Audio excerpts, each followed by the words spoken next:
Alrighty, next game up here is the Bengals at the Ravens, and man, oh man, shame on us. We've taken the Bengals in our bonus pick the last 2 weeks. We stayed away from it this week with the plus 6.5, and shame on us. The value was there the entire time, so missed out on it. The Bengals absolutely blow out the Ravens 41-17. The Bengals did what the Ravens did to the Chargers last week. So you get a team, and then you get got the next week, and that's exactly what happened to this Ravens team. Sheesh, and this was close. This was close, folks. Bengals get out first, score 3-0. Ravens tied up kind of at the end of the first quarter, 3-3. But then in the second quarter, the Bengals come alive and never look back. This is their drives in the second quarter, folks. Punt, but then they go touchdown, field goal, touchdown coming out of halftime, touchdown again. They have an interception, but then on the following drive, touchdown, they win 41-17. So really, once they got going, the offense was not turning it off, not turning it back, and never disappointing again. So this Bengals team is the real deal. They're now the top of the division after beating this Ravens team. They're both at 5-2, but obviously they had the head-to-head matchup here. So well done to this Bengals team, folks. So let's start talking about what they did. Holy cow. Joe Burrow goes 23 of 38. 23 of 38, 60% completion percentage. So we still have to see, they're putting up the numbers and they're putting up the yards, which is good. Now we just have to see some consistency in the passing game all throughout. We've got to see kind of Joe Burrow tighten up the completion percentage a little bit. But other than that, this is a real legitimate team. Zach Taylor was not kidding. What did we read the quote 2 weeks ago, 3 weeks ago, when he was like, hey, we're the real deal here. And here they are being the real deal. So absolutely great by Joe Burrow. 416 yards, immaculate, 3 touchdowns, 1 interception.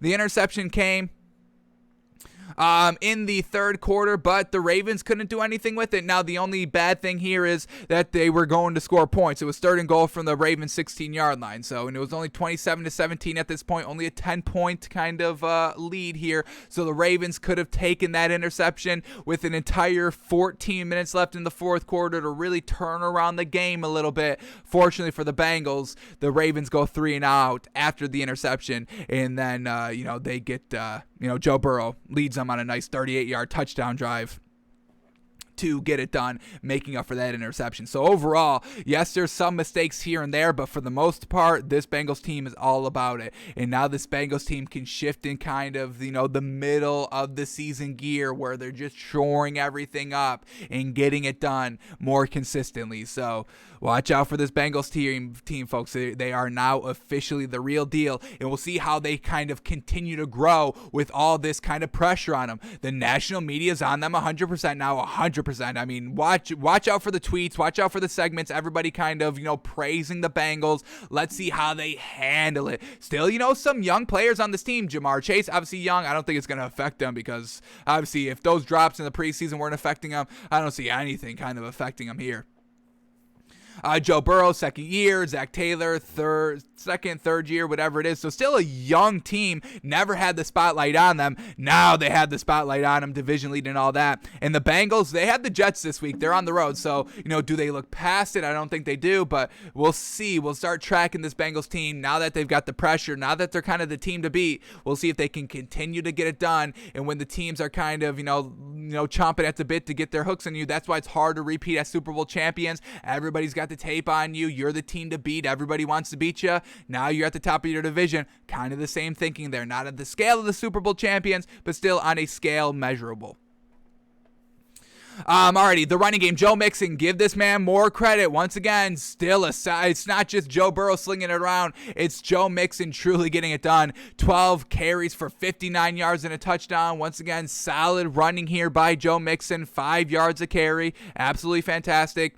And this is who Joe Burrow was throwing to. Only 5 players. Only 5 players got targets all game, folks. How crazy. Only using 5 people out here to put up 41 points and 400 yards. Everybody was basically given 100 yards. Jamar Chase took 200 yards. So basically everybody was putting up 100 yards right here. Jamar Chase, 8 receptions for 201 yards and a touchdown. Folks, this man is the real deal. Obviously, yes, we were wrong. I see y'all in my YouTube comments. Those videos are still getting kind of played every single day. I get it, folks. We overreacted to the drops of Jamar Chase in the preseason, in the offseason. I get it. But what were we supposed to say? That he was going to get it done? We haven't seen the man in a year. He opted out of the 2020 season. So, yes, he proved us wrong. Thank goodness. We didn't want to be right about that. But here we are being wrong, and we couldn't be happier. So Jamar Chase, 200-yard game. I think there was only one other receiver with a 200-yard game, and that came, I think, last week or 2 weeks ago with Davante Adams with the 200-plus yard gain. And now rookie Jamar Chase is doing it as well. Y'all just are calling Davante Adams the best receiver in the league. That's what y'all are saying.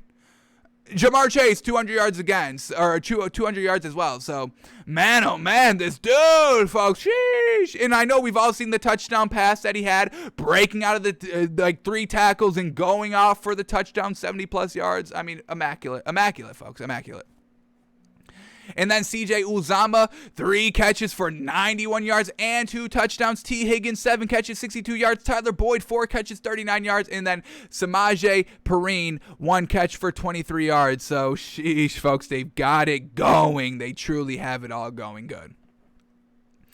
And then with this Ravens team, just unfortunately, just could not score. They put up some nice yards, but they just could not score the ball. Turnovers on downs. That's really it, and just could not keep up offensive pace right there of putting up 41 points. So here we go. Lamar Jackson goes 15 of 31, which is basically 50%, a little under 50% right there. Let's get the exact number. 15 of 31, 48% completion percentage for Lamar Jackson. 257 yards, though, 1 touchdown. Rushing the ball, Lamar Jackson, leading rusher, no surprise there. 12 carries for 88 yards. Devontae Freeman, 4 carries for 14 yards, a touchdown. Le'Veon Bell, 5 carries for only 5 yards. Tyson Williams, 2 carries for only 10 yards. So the running game besides Lamar Jackson did not get established. And then Lamar Jackson, who was he throwing the ball to? Marquise Brown, leading receiver here, 5 catches, 80 yards, and a touchdown. Rashad Bateman, 3 catches for 80 yards. Fantastic. Like seeing this rookie get involved a lot more here.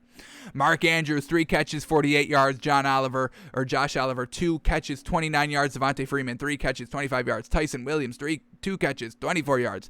Devin Duvernay, 1 catch for 11 yards. So just unfortunately, this Ravens team could not put up any points here, could not move the ball as efficiently as the Bengals were, and they had it close, folks. Like we said, 20-17, 27-17, and then the turnover on downs give the Bengals easy field position to score touchdowns. So you kind of take the final 14 points away, and it's kind of a 27-17 game overall. Don't get kind of too bogged down with the entire 41-point blowout here for this Bengals team.